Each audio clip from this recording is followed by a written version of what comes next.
Hello Prince and family എന്ന ചിത്രത്തിൻ്റെ first day Kerala box office collection റിപ്പോർട്ടാണെന്ന് നോക്കാൻ പോകുന്നത്. വീഡിയോയിലേക്ക് മുൻപ് വീഡിയോ ലൈക്ക് ചെയ്യുക, ചാനൽ സബ്സ്ക്രൈബ് ചെയ്യുക. മെയ് മാസം അങ്ങോട്ട് ധാരാളം ചിത്രങ്ങൾ OTT റിലീസ് ചെയ്യുന്നുണ്ട്. ചാനൽ ഭാഗം പരിശോധിച്ചാൽ ആ വീഡിയോയ്ക്ക് നിങ്ങൾക്ക് കാണാൻ വേണ്ടി സാധിക്കുന്നതായിരിക്കും.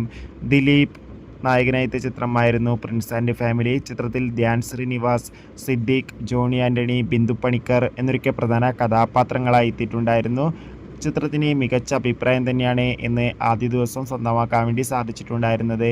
അതുകൊണ്ട് തന്നെ ഏവരും ഏറെ ആകാംക്ഷയോടെയാണ് ചിത്രത്തിൻ്റെ കളക്ഷൻ റിപ്പോർട്ടൊക്കെ അറിയാൻ വേണ്ടി കാത്തിരുന്നത്. ഫൈനലി പ്രിൻസ് ആൻഡ് ഫാമിലി എന്ന ചിത്രത്തിൻ്റെ first day Kerala box office collection റിപ്പോർട്ടൊക്കെ പുറത്തുവന്നിരിക്കുകയാണ്. ഇന്ന് അത്യാവശ്യം മികച്ചൊരു ബുക്കിംഗാണ് കേരളത്തിൽ നടന്നത്. അതുകൊണ്ട് തന്നെ ഇന്ന് മാത്രം ഏകദേശം 2 കോടിക്കടുത്ത് വരെ കേരള ബോക്സ് ഓഫീസ് കളക്ഷൻ നേടിയെടുക്കാൻ വേണ്ടി സാധിക്കുമെന്നാണ് ട്രാക്കിംഗ് റിപ്പോർട്ടുകൾ സൂചിപ്പിക്കുന്നത്. കാത്തിരിക്കാം.